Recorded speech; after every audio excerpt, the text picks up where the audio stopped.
So in our laws at the moment, the only way in which parental rights can be transferred from one person to the other is through an adoption order, a court order called an adoption order.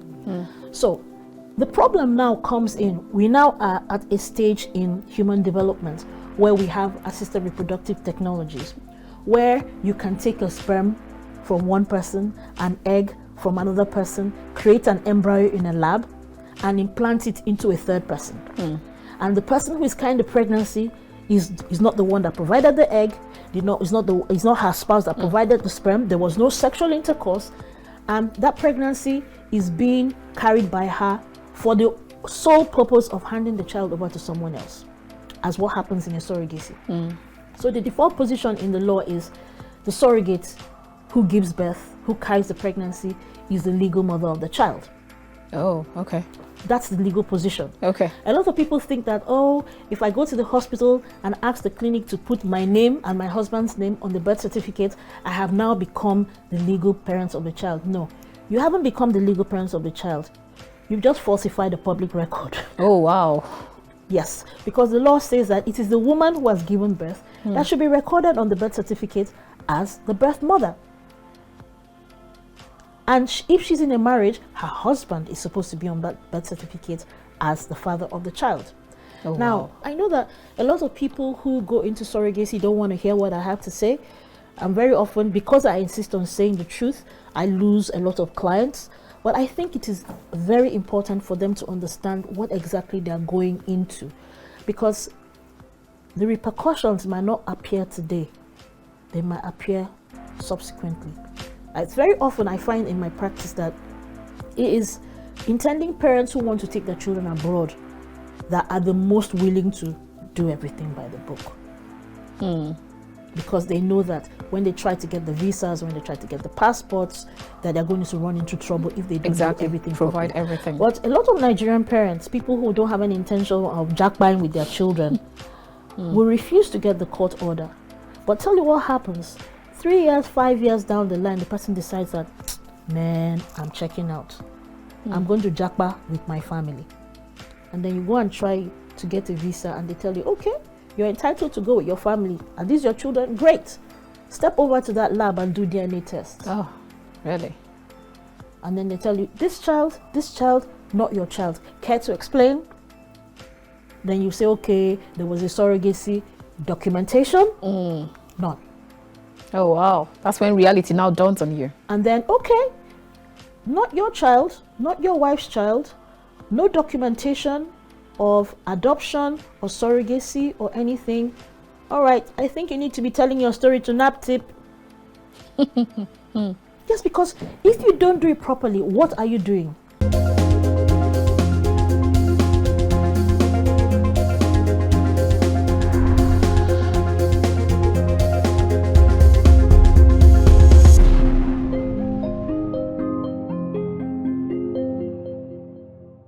In the words of Audrey Hepburn, who is a British actress and humanitarian, she once said, "Nothing is impossible. The word itself says, I am possible." Right. All right. Next quote is from Margaret Thatcher, who is British stateswoman and conservative politician who served as Prime Minister of the United Kingdom from 1979 to 1990. She once said, "You may have to fight a battle more than once to win it." Forget all the reasons that it won't work and just believe one reason that it will work.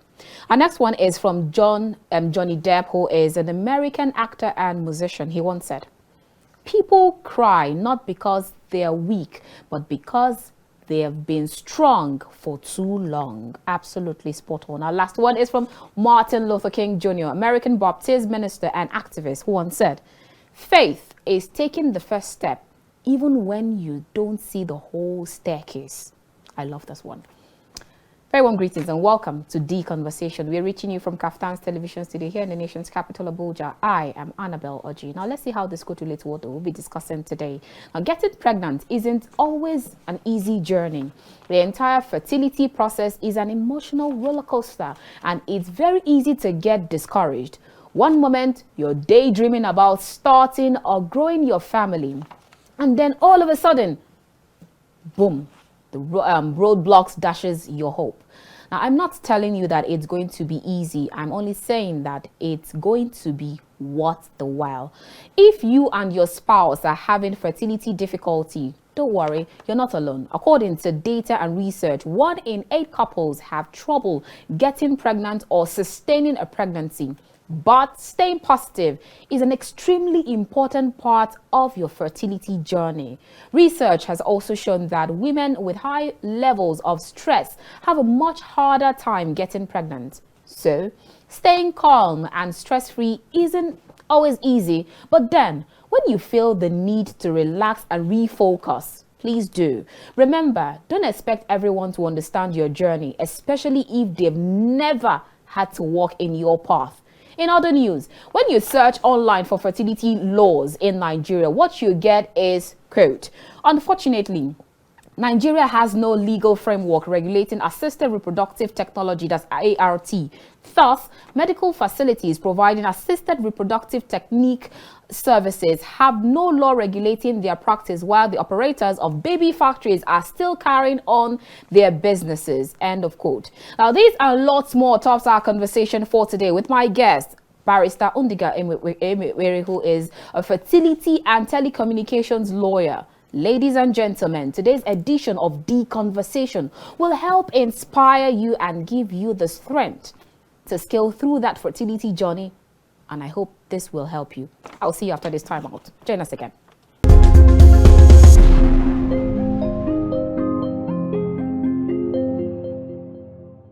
Welcome back. If you just joined us, this is The Conversation. We are reaching you from KAFTAN's television studio here in the nation's capital, Abuja. Now we'll go straight to our conversation for today.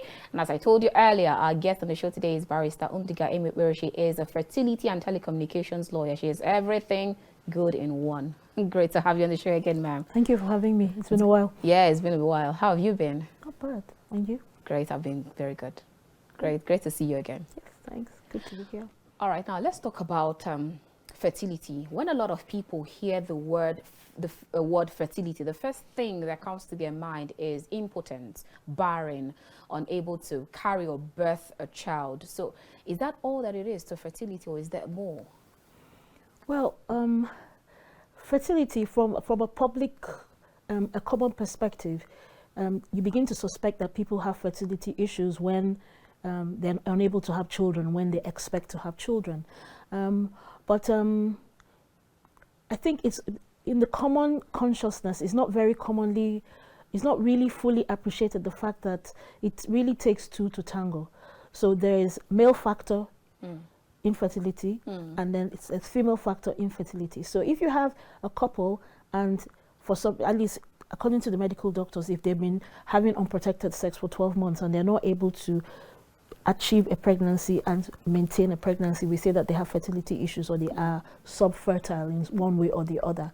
So it is only when you actually go to hospital and have a full assessment of both the man and the woman, then the doctors will be able to identify where the problems are coming from. So very often people think that it is infertility is a woman's problem, but she's only half of the equation. Okay. And there are very important reasons why the fertility might be coming, the problems with fertility might be coming from the man's side. Okay. So what we call male factor infertility. Unfortunately, we don't speak enough about infertility in our society, especially when it comes to male factor infertility. Everybody assumes that it is the woman, and that's why when you go on TV, you see there are all these videos of a woman's belongings being thrown out of her husband's house, but in some cases it is the man's things that are supposed to be thrown outside. But but the truth is that nobody's things are supposed to be thrown out at all. Infertility is something that should be met with compassion and understanding, as opposed to criticism and pressure. So in my practice as a fertility lawyer, I find that it's almost 50-50. Yes, so you have, let's say 1/3 of the time is unexplained, and those are the most difficult cases to deal with. They've gone for tests, they've assessed both partners, and there's no reason why they're not achieving a pregnancy. Then 1/3 of the time it's a woman. Okay. This is a female factor. Maybe she has, there's something wrong with her womb. Maybe she's had a history of recurrent miscarriages. Sometimes she's advised not to even have children. One very common reason why people are unable to achieve pregnancy with us is fibroids. Fibroids wreak a lot of havoc. You also have cases of where untreated sexually transmitted diseases. Okay. So those are some things that can happen on the woman's side. Now, on the man's side, you have things like impotence, or rather I should say sterility. Okay. Now, it's very important for you to understand that there are male fertility issues are very confused, even more confused than women. Oh, really? Yes, because, okay, let's put it this way. Let's go down the route of a little bit of biology. Okay. just be patient with me. Remember, I'm a lawyer, okay? Okay, great. Okay. So, first of all, a man has to be able to maintain an erection, to be able to complete intercourse and ultimately make a woman pregnant. Now, if there is something wrong and is unable to maintain an erection, people would say that he's impotent. So basically, but the technical term for it is that he has erectile dysfunction. Okay. There's something wrong with the equipment down there. He's not able to maintain an erection. But however, being unable to maintain an erection does not mean that he is sterile. Oh, okay. Yes. So he might not be able to maintain an erection, but he might have the sperm, and there might be nothing wrong with his sperm. He might have a normal supply of sperm. It's just that the delivery system, if we may say so, isn't working very well. Okay. So in such a case, the doctors would need to go in surgically and retrieve the sperm. And they would now carry on with a normal IVF procedure. So the embryos would need to be made in the lab. So that would be the only difference. But the funny thing is that sometimes a man may not have erectile dysfunction. He might be firing at will, and he might be sterile. Okay. But in the common perception, because a man has erectile dysfunction, he just assumes that he's incapable of impregnating a woman. But it might not necessarily be so. You might have somebody who does not have erectile dysfunction. He might be having sexual intercourse as usual, but he actually does not have a large quantity, or he may not even have any healthy sperm at all. Oh. There's a small percentage of men who are like that. They were born with testes that are not very fully developed, and so they might have a very small number or not a very large number of healthy sperm. So some of these things are even from birth? Some of these things are from birth. Oh, okay. So sometimes a man will be like, okay, I am firing at will, so that means I'm capable of making a woman pregnant. Somebody else will be there suffering in silence, thinking that, oh, because I'm unable, I have erectile dysfunction, it means that I am not capable of making a woman pregnant. So they are two separate things. They don't necessarily go together. And until you get yourself tested, you will not really know what the problem is. But in our common perception as a society, the problem is always a woman. It's hardly ever the man. And then because of the sensitivity about male egos and reputation, I don't want anybody to feel less of me, men are very resistant to having themselves tested. So it's very often it's possible that it goes undiagnosed because the man has just refused to get tested. And then you also have another small percentage of men who will be having fertility problems, refuse to get tested to the knowledge of their partners, but are aware that they have fertility issues but refuse to disclose it. And just keep it to themselves. And allow their wives to face the pressure and carry the burden of their childlessness. It's more common than you think. And then sometimes you just see families come to tell her that, oh, it's because of the many abortions that you've done. That's why you cannot even birth your own child. Exactly. So there are a lot of conditions. Fibroids is a very common one. And because we don't have conversations about these things, it's very poorly understood. For instance, when a young lady is having very painful, debilitating periods, it might be evidence of the fact that there's some medical condition. She might have fibroids. She might have another condition called endometriosis. And all these things have implications for your fertility. But because at that particular time, she's not focused on having babies. Nobody bothers to have it checked out. They just go and take Buscopan, over the counter go and drugs, take a painkiller. Nobody really bothers to find out the reason. So sometimes these things, they have their ripple effects. They have their ripple effect, and that's same thing with sexually transmitted diseases. From time to time, if you are sexually active, you should go for a check. You just go to a hospital and ask them to run a routine check and find out whether everything is fine, pending when you'll be interested in having children. So it's because of all this secrecy. Sometimes when young women get pregnant, they go to places that are not very safe for abortions and things like that. Yes, there's a possibility that there might be some damage, but the problem is you wouldn't really know what exactly is causing the problem until you go for a full assessment at a decent clinic. And I mean both people. Okay. Both the husband and the wife. All right, quite a lengthy one, and we're going to draw out from all that you've just stated. But then let's talk about fertility laws in Nigeria. Unlike other laws or policies, when you search the internet for fertility laws in Nigeria, you won't find anything or anything tangible. What you find is just scattered information. So why does this actually mean that something so huge and humongous as fertility issue has no relevance in the Nigerian legal space? Well, you have to understand that the law moves at a very slow pace. And if you track the development of the law is always trying to catch up with social developments. The law is always trying to catch up. But that's not the only reason why we don't have any specific laws in Nigeria. But even though we don't have a specific legal framework and regulatory framework for fertility law in Nigeria, that doesn't mean that the practice is unaffected by existing laws. Okay. It is affected by existing laws.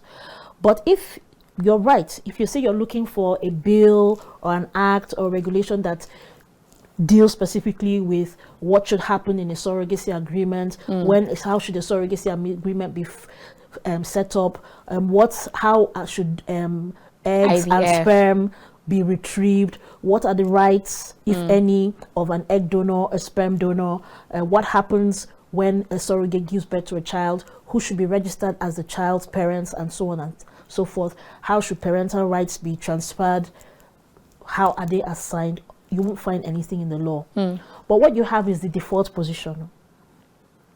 The way the law was before all these things came along. Oh, wow. That's what happens. Now, what the law says is, as it is currently, the default position is just like when you buy your computer, you have default settings. It comes already set up. So we have that position. That default position is applicable in the law. We have the position says that anytime a woman gives birth to a child, it is that woman who has carried that pregnancy that is the legal mother of the child. Okay. That's the default position. Okay, the woman who has carried the pregnancy. Yes. Okay. She is the only woman recognized as the legal mother of the child. Now, anytime a married woman gives birth, there's a presumption of paternity because as a result of the existence of that marriage. So every time a married woman gives birth, if she has a husband, her husband automatically becomes the legal parent of the child. Okay. Because that is the way traditional families are set up. Now, in our framework as it exists, if a woman gives birth to a child and for one reason or the other she decides that she doesn't want to keep that child, there is a process through which she goes to the court and says, I no longer want to be the parent of this child. I'm unable to take care of this child. So please, can you give this child to someone else to become the parents of the child? Okay. And it's a process that is processed by social welfare department and endorsed by a court order. And that process is called adoption. So in our laws at the moment, the only way in which parental rights can be transferred from one person to the other is through an adoption order, a court order called an adoption order. So the problem now comes in, we now are at a stage in human development where we have assisted reproductive technologies, where you can take a sperm from one person, an egg from another person, create an embryo in a lab, and implant it into a third person. And the person who is carrying the pregnancy is not the one that provided the egg, it's not her spouse that provided the sperm, there was no sexual intercourse, and that pregnancy is being carried by her for the sole purpose of handing the child over to someone else, as what happens in a surrogacy. So the default position in the law is the surrogate who gives birth, who carries the pregnancy, is the legal mother of the child. Oh, okay. That's the legal position. Okay. A lot of people think that, oh, if I go to the hospital and ask the clinic to put my name and my husband's name on the birth certificate, I have now become the legal parents of the child. No, you haven't become the legal parents of the child. You've just falsified the public record. Oh, wow. Yes, because the law says that it is the woman who has given birth that should be recorded on the birth certificate as the birth mother. And if she's in a marriage, her husband is supposed to be on that birth certificate as the father of the child. Oh, now, wow. what we do in the absence of a specific framework that creates the track, the pathway for surrogacy, is that we use adoption. Okay. We go to the courts, we bring all the documentation, we bring the agreements, we bring the embryology reports from the hospital, and we tell the court that, look, we don't have a specific law regarding surrogacy. But look at all these contractual agreements.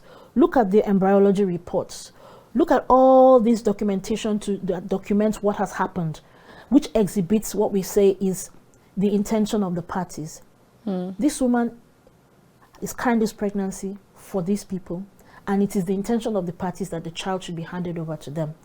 So please, can you give us an order of court that says, birth mother, you are no longer The legal mother. We're terminating your parental status, your parental rights, and we're transferring these parental rights to these lovely people who are dying to have a child of their own, but who cannot do it by themselves. So that's the current position of what happens in Nigeria. So very often I encounter people saying, oh, why are you asking us to go to court? Why are you asking me to adopt my own child? It's my sperm. It's my egg. And I always tell them that this is not ideal. An adoption order really does not represent the reality of the transaction, if I may call it, or the reality of what has happened, but is the best that we have. Now, my argument is the laws as they currently exist, our civic registration laws, say that when a child is born to a woman, it is the woman who gives birth that should be recorded on the birth certificate. And it is the mother who states that this is my husband, or this is the man who's responsible for my pregnancy. So if we follow the law as it currently exists, every time we record someone else's name on that birth certificate as if the surrogate does not exist, we commit an offense according to the law. And also, it is impossible, it is not practiced anywhere, and it's not the intention of the Child Rights Act, the Evidence Act, or any other act applicable in Nigeria, that you can just find a child and you and I sit down and draft an agreement and say, this child, you're no longer Annabelle's child, you're mine. You can't transfer parental rights. You can't reassign someone's parenthood by private agreement. So we can't decide that this child is not the surrogate's child, but now the child of the intending parents without a court order of some kind. Just the same way if you are walking along the road and somebody finds a baby in the bush, you can't decide that that child is your child. Exactly. You have to take the child to social welfare. Social welfare will tell you to go to family court and get an adoption order. So if you can't pick up a child on the road and reassign that child's parenthood by your will, why do you think that you can reassign the parenthood of a child that is born by a surrogate without recourse to the law or to the courts? So if, for instance, God forbid, and it has happened before, you go and take a child from somebody, the person says, oh, I don't have money, I don't want this child, take the child, it's better for the child. Haven't you heard stories of people come back 5 years later and say, I want my child back? I want my child back, yes. I want my child back. And the reason why you will not be able to say, no, you can't have your child back is because there's no court order. There's no court order. Okay. There's no court order. So the existence of the law is to protect all the parties concerned, particularly the children. Can you imagine how chaotic it would be if we could just be changing a child's parenthood by making just bring signature. Just a signature. Oh. Just send somebody, please bring an A4. You're no longer your father's child. Oh, wow. You're this other person's child. It is crazy. It's not in the best interest of the child. There are compelling policy and ethical reasons why that should not be so. So I know that a lot of people who go into surrogacy don't want to hear what I have to say. And very often, because I insist on saying the truth, I lose a lot of clients. But I think it is very important for them to understand what exactly they're going into. Because the repercussions might not appear today. They might appear subsequently. It's very often I find in my practice that it is intending parents who want to take their children abroad that are the most willing to do everything by the book. Because they know that when they try to get the visas, when they try to get the passports, that they're going to run into trouble if they don't do everything. Provide everything. But a lot of Nigerian parents, people who don't have any intention of jackbuying with their children, will refuse to get the court order. But tell you what happens. 3 years, 5 years down the line, the person decides that, man, I'm checking out. I'm going to jackpot with my family. And then you go and try to get a visa and they tell you, okay, you're entitled to go with your family. Are these your children? Great. Step over to that lab and do DNA tests. Oh, really? And then they tell you, this child, not your child. Care to explain? Then you say, okay, there was a surrogacy. Documentation? None. Oh, wow. That's when reality now dawns on you. And then, okay, not your child, not your wife's child, no documentation of adoption or surrogacy or anything. All right, I think you need to be telling your story to NAPTIP. Yes, because if you don't do it properly, what are you doing? It can be somebody else who is trafficking human beings can claim and have claimed that they did surrogacy. Women have been stopped at the airport with children and then they ask them, where did you get this child? Surrogate.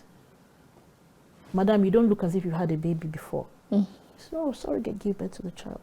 All right, now, so at what point do you as a fertility lawyer come in? At what point do I, either as the expectant parent, I don't know, or the donor parent, or the carrier, I don't know if that's what it's called, need the services of a fertility lawyer? Well, I would say one of the reasons why I'm sitting down here wearing this t-shirt instead of looking like a lawyer is because the whole of June is International Infertility Awareness Month. And I belong to the Fertility Support Professionals Association of Nigeria. And the whole of this month, we're trying to raise awareness of precisely these kind of questions that we're talking about. So what usually happens is that when somebody has fertility issues, the first place they go to, of course, is a doctor. And the doctor gives them a number of tests and assessments, and then they come up with a diagnosis.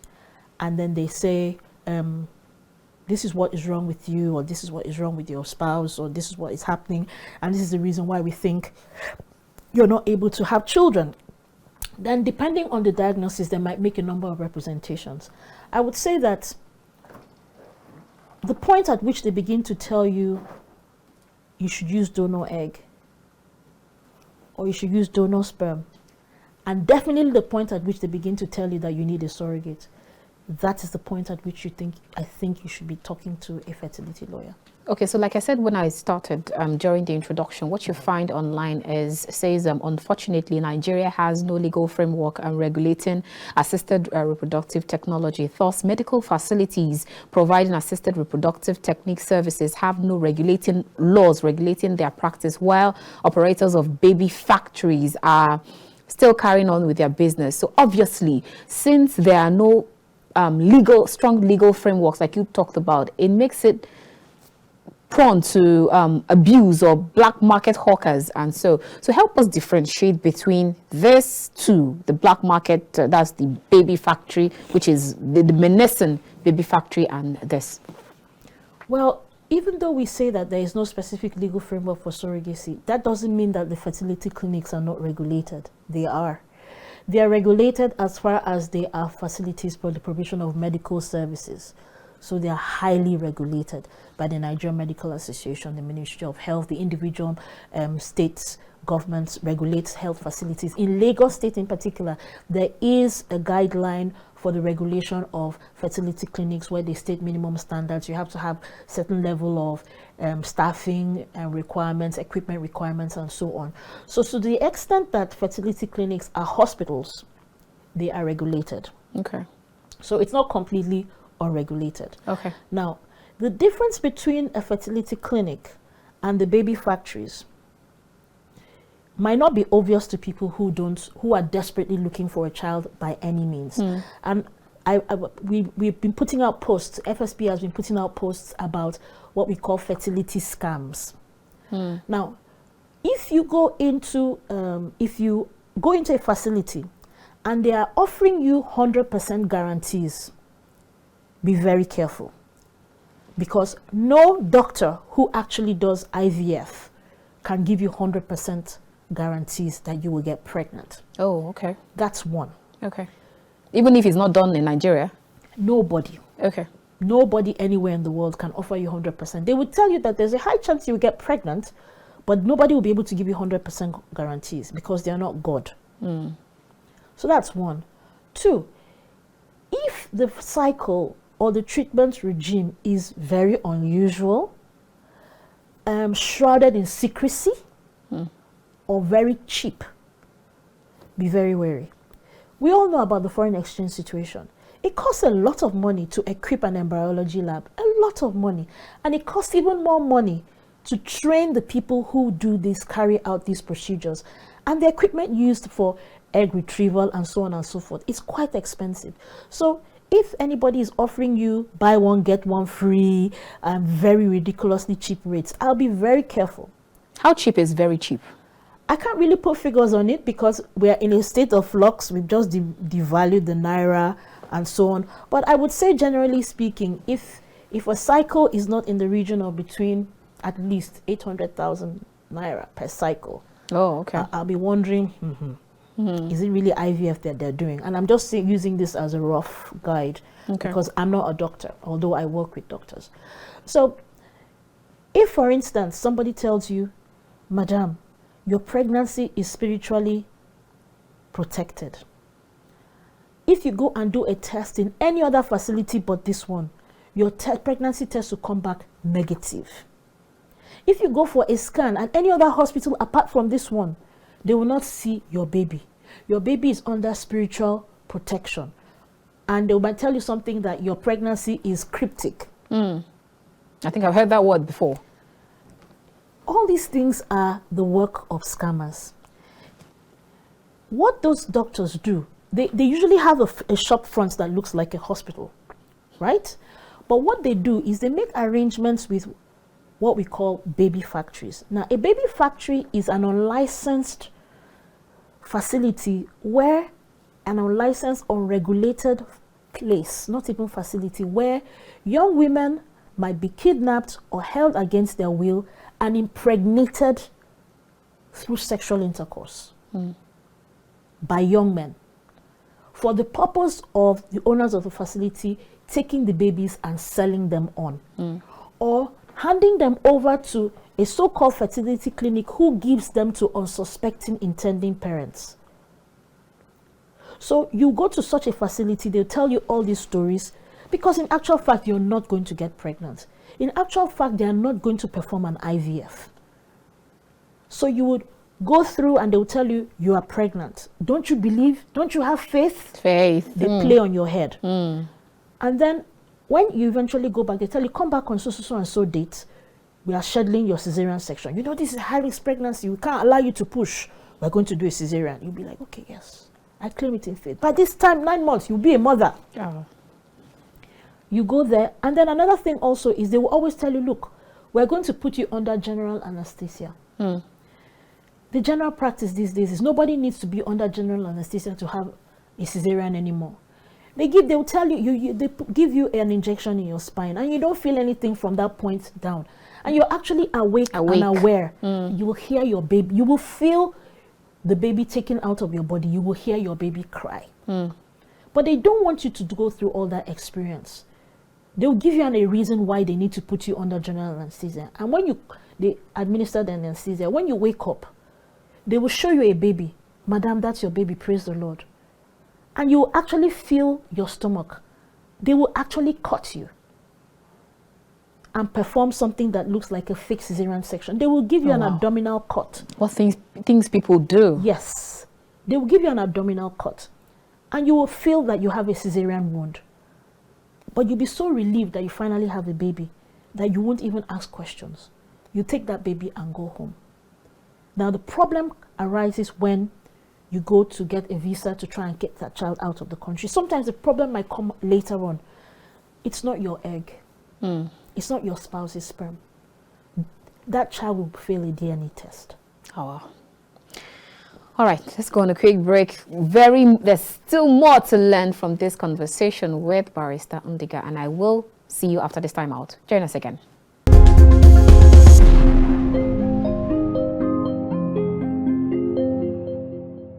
In all of this, you have the cultural and the religious context, especially in Nigeria and in Africa, where we're quite big on these things. So there is the law and there is the social norm, or the social culture, or the religious part of it. The law says that we're all equal, male or female, we're equal to the law. But then the social norm says that a woman must not talk when a man is talking, a woman must sit or must do certain things. So therefore she is to be blamed when there is a fertility issue, like we talked about when we started the show. If she dares to allow another person carry her own baby, she becomes the talk of the town. And even same women will even talk down on her and then remind her of how lazy she is to even carry her own baby. And then religiously, you just hear people say, God forbid me going through IVF or surrogacy. And so how would I, then you hear people say that, how do you expect me to stand as the pastor's wife? How do you expect me to stand in front of the altar to testify and tell people that the Bible says that there shall be no barren in the land, but yet I had to do my own through IVF or through surrogacy. And then this have in one way or the other demoralized most families who want to go through that journey. So for that one person who is watching us right now, how would you deal? It's a very difficult question, because it's a question of personal belief and faith. It's a very difficult thing to address, and I see it a lot of times. It's not only a barrier. People's faith, people's beliefs, affects not only the ability to do surrogacy, it even affects the ability to adopt children. I don't think less of a woman who has had a cesarean section as opposed to a vaginal birth. I don't think less of a woman who has had to have her child born by a surrogate. As a matter of fact, I think more. I think more of people who adopt, because like I say, adoption is love beyond genetics. That you can love this creature that you know is not your blood, not your relation. You just take this beautiful creature of God and love that person, love that child, love that baby, just as much as if that child was yours. In fact, some adopted parents love their children so much more because they know what they went through, and they appreciate the fact that they had to take somebody else's child to be their child. I think it takes a special kind of person to look at this infant, this child that was born by a surrogate, and say, you are my child. I don't care who gave birth to you. I don't care the process through which we used to get you, but you're mine. I don't think that person is any less. I think an ordinary person will need to give birth to a child to love that child to that level. So I think if you're suffering with infertility and you have to consider adoption and you have to consider surrogacy, own your path. You don't owe anybody an explanation. As long as you are happy and you have done the right thing, I don't think there's anything to be worried about.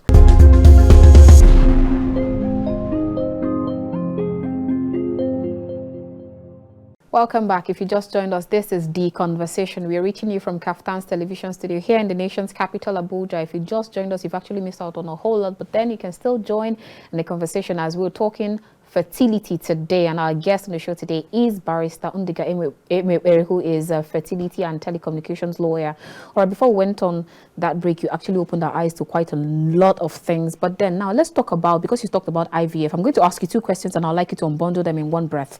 Now let's talk about IVF. What is the age limit for IVF? That's one on the side. And then secondly, same thing for surrogacy. We've heard about transnational surrogacy, which I know that you practice also in. Talk to us about that.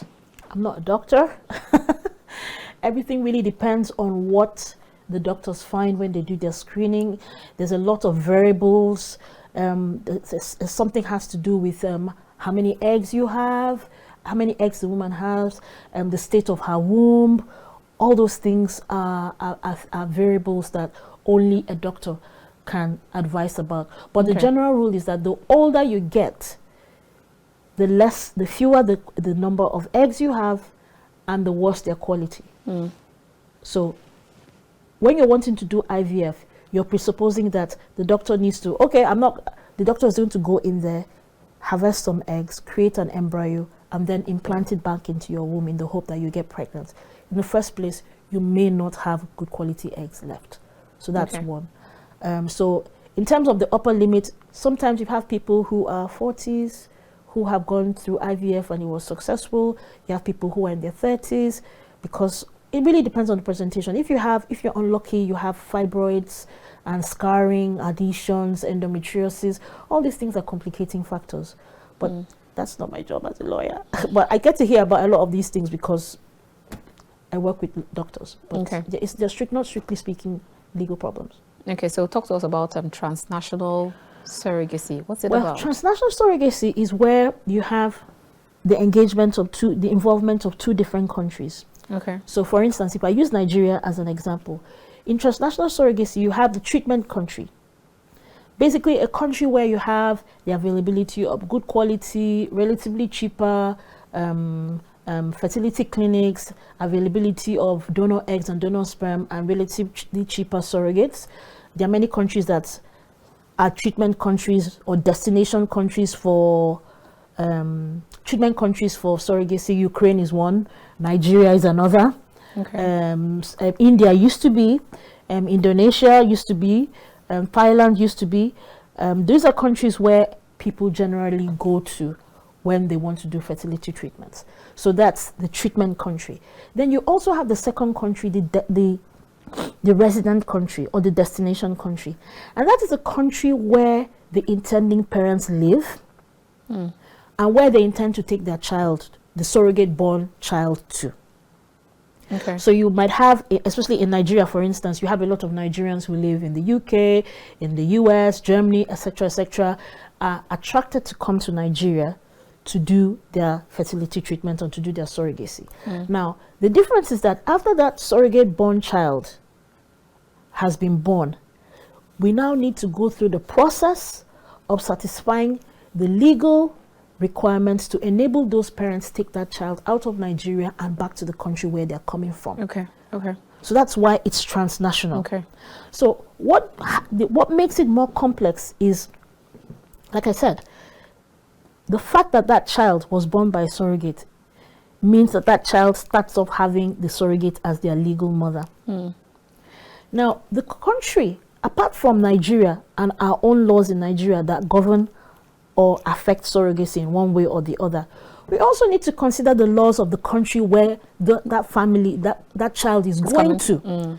In some countries, surrogacy is outlawed. If intending parents come from such a country, it means that they will not be able to take that child back as their genetic child or a child born by surrogacy. They might have to find another way, which might be adoption. So you need to also check that. You need to check. Now, every country that has laws about surrogacy usually has clear guidelines of what should happen when their citizens go abroad to have a child through surrogacy. So in transnational surrogacy, the lawyer advising the couple in the treatment country has to keep in mind the requirements of the destination country to make sure that when that child is born, that couple will be able to take that child home. Because the destination country will make certain requirements which if they cannot fulfill those requirements, they might not be able to take that child back. So say, for instance, I'm a lawyer qualified to practice in Nigeria and in England. In England, you have to get a special court order called a parental order when you have a child born by a surrogate abroad. So you have a certain amount of documentation which you need to put together, and then there are certain requirements which you need to meet.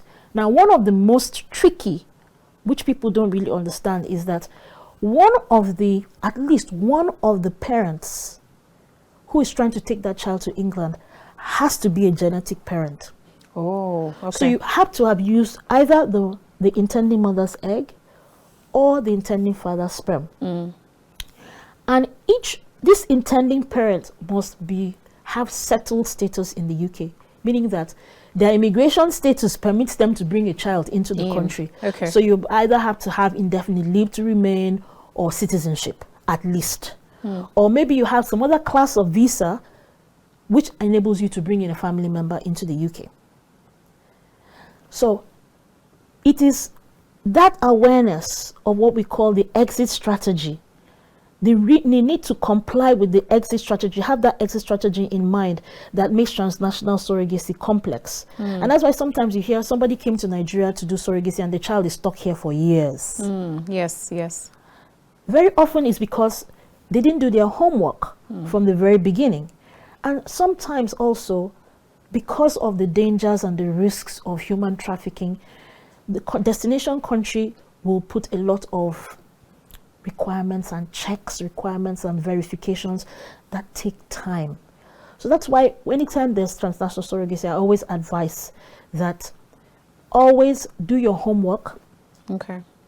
Find out from the country where you're coming from what requirements you need to meet. Get a lawyer in that country, a fertility lawyer in that country to advise you. And unfortunately, if you're doing transnational surrogacy, you will need 2 lawyers. You need a lawyer to advise you in the country of your residence, and you need a lawyer to advise you in Nigeria. And it has to be a fertility lawyer? It has to be a fertility lawyer. Okay. Most likely.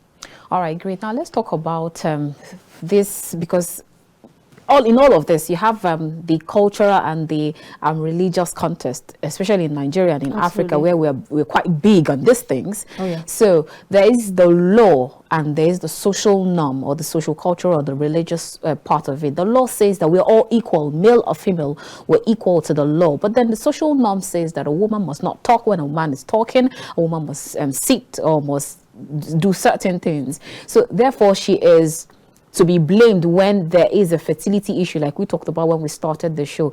If she dares to allow another person carry her own baby, she becomes the talk of the town. And even same women will even talk down on her and then remind her of how lazy she is to even carry her own baby. And then religiously, you just hear people say, God forbid me going through IVF or surrogacy. And so how would I, then you hear people say that, how do you expect me to stand as the pastor's wife? How do you expect me to stand in front of the altar to testify and tell people that the Bible says that there shall be no barren in the land, but yet I had to do my own through IVF or through surrogacy. And then this have in one way or the other demoralized most families who want to go through that journey. So for that one person who is watching us right now, how would you deal? It's a very difficult question, because it's a question of personal belief and faith. It's a very difficult thing to address, and I see it a lot of times. It's not only a barrier. People's faith, people's beliefs, affects not only the ability to do surrogacy, it even affects the ability to adopt children. Now, what I would say to them is that my personal belief, and remember, I'm not speaking as a lawyer now, I'm speaking as a person of faith. I'm Catholic. The Catholic has very strict rules about, they're very conservative, very pro-life. But this is what I would say. I would say that my personal belief is that all knowledge comes from God. God has given us the capacity to be innovative, to make discoveries, and we human beings have the ability to use the discoveries for good and for bad. In Genesis, for those people who are Christians, God created the human being as the pinnacle of his creation, the showpiece of everything that he could do. And he handed over the whole world, the natural world, the physical world, the spiritual realms, to the man to dominate, to exploit for his own use, always within reason. And so, based on that premise, I believe that human knowledge is given from God in order to solve human problems. In the gospel, you see Jesus telling a blind man to come. And then he bends down and gathers some dust and mixes it with spittle. And he puts it on the man's eyes. And the man is healed. But it's the same God who said, let there be light and let the world come into existence. But he used a tool. He used the mud. So I think that assisted reproductive technologies are tools that are available to people to use to solve their problems. And I accept that, just like the atomic bomb, human beings can abuse things. And there are rules in the Catholic Church and there are rules by Muslims about how these technologies can be used. And I think everybody really needs to follow their faith, because it's a matter of personal conviction. But what I would say is, if your journey, nobody ever tells you that when I was dreaming as a young woman, I dreamt that I would need to adopt, or I dreamt that I would need to use a surrogate to give birth. That is nobody's dream. By the time somebody arrives at the point where they need to adopt a child or use surrogacy, believe me, some dreams have died. That person has suffered a great loss of what was supposed to be their ideal life. And it's okay to have a sense of loss, and it's okay to decide that you can't adopt, and it's okay to decide that if you want, you can't do surrogacy. But for that person who believes that they can, I don't think it makes you any less a woman. There are some people who are made to feel less of a woman because they did not give birth like a Hebrew woman. The Hebrew woman. You know, vaginal birth. But vaginal birth is not available to everybody. For some people, it's life-threatening. So would you rather be a second-class mother and be alive and be a mother to your child, or die in the process of being the Hebrew woman? So these are the distinctions that need to be made. But my personal view is, I don't think less of a woman who has had a cesarean section as opposed to a vaginal birth. I don't think less of a woman who has had to have her child born by a surrogate. As a matter of fact, I think more. I think more of people who adopt, because like I say, adoption is love beyond genetics. That you can love this creature that you know is not your blood, not your relation. You just take this beautiful creature of God and love that person, love that child, love that baby, just as much as if that child was yours. In fact, some adopted parents love their children so much more because they know what they went through, and they appreciate the fact that they had to take somebody else's child to be their child. I think it takes a special kind of person to look at this infant, this child that was born by a surrogate, and say, you are my child. I don't care who gave birth to you. I don't care the process through which we used to get you, but you're mine. I don't think that person is any less. I think an ordinary person will need to give birth to a child to love that child to that level. So I think if you're suffering with infertility and you have to consider adoption and you have to consider surrogacy, own your path. You don't owe anybody an explanation. As long as you are happy and you have done the right thing, I don't think there's anything to be worried about. And there was a lady who I advised. She was a Muslim, and she told me, according to my Muslim faith, I'm not allowed to use surrogacy. I'm not allowed to use donor egg. I'm not allowed to use donor sperm. But you know what, Undiga? I know that Allah is merciful. And I'd rather throw myself at the mercy of my God than to suffer the torment of society to be known as a barren woman. And this was something so profound. And it made me think about the unnecessary torments that we put people through because they can't have kids. We are as much to blame, I think. Every time we make people feel less because they don't have kids. Ask them questions like, what's happening? Anytime we participate in throwing out a woman's things because she hasn't given our brother a child, we do a lot of harm. And it is because of the pressure to have children. That is why people would go they don't mind going to baby factories. These people, sometimes, from time to time, you're a journalist, you see news reports about people who sell babies. I'm not condoning the people who are selling babies. But the question we should also ask ourselves as a society is, why would somebody be so desperate to be willing to buy a baby, knowing that it's illegal? It's because of the pressure we put them through. So it's a very difficult area of law. It throws up a lot of difficult ethical questions. Like when I go shopping for my office, one of the things I always buy for my office is a box of tissues.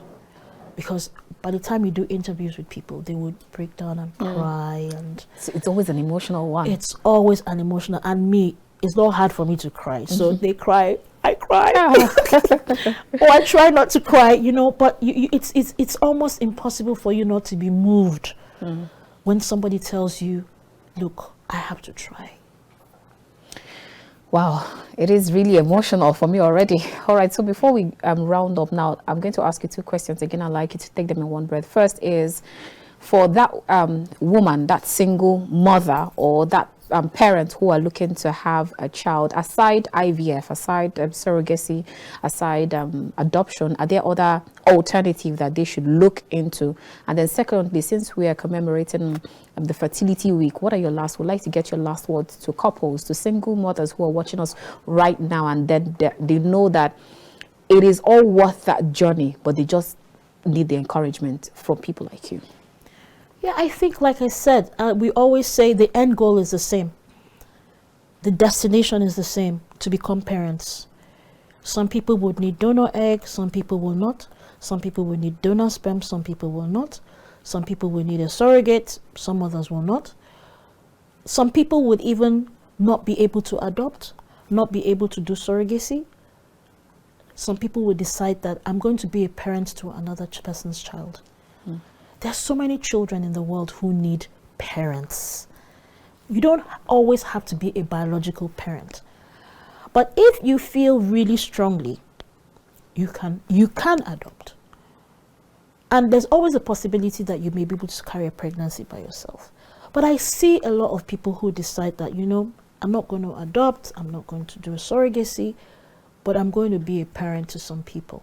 So it really, it's really at the end, in the final analysis, what makes you happy? What makes you happy? What makes you happy? If you have to adopt, if you're a parent through adoption, you're still a parent. If you had to have your child through surrogacy, you're still a parent. And from the perspective of the child, they don't care how you became their parent. All they know is, you're the only mother I know. You're my superhero. You're the only mother I need. That's my daddy. That's my mom. From the perspective of a child, doesn't matter. The rest of it is noise. And Nigerians, we're experts in making noise. So you have to just remain focused and decide, what is it that I really want? And don't expect that because that is the right decision for you, that it will be easy. It might be challenging, but I strongly believe, and based on my experience, that when you achieve that destination, it will be worth it. One of my former clients said, I finally have a baby that I don't need to return to their mother because I am their mother. Oh, wow. Thank you so much, Barrister Undiga. Like, we could just go on and on, but then I think my emotional part of me will not even want to. Thank you so much. It's been a wonderful time having this discussion with you. All right, viewers, that's all we can take. You've heard it all from her. Regardless of whatever it is, don't give up. The most important thing is focus on what you want. It is worth that journey. I'm sure you must have been rightly educated, entertained, and informed. I will see you next time. Keep watching The Conversation, because you never know what I will be discussing on next and who I will be talking to. My name is Annabelle Oji from the nation's capital, Abuja. Again, have a blessed week ahead. God bless you and yours. God bless Nigeria.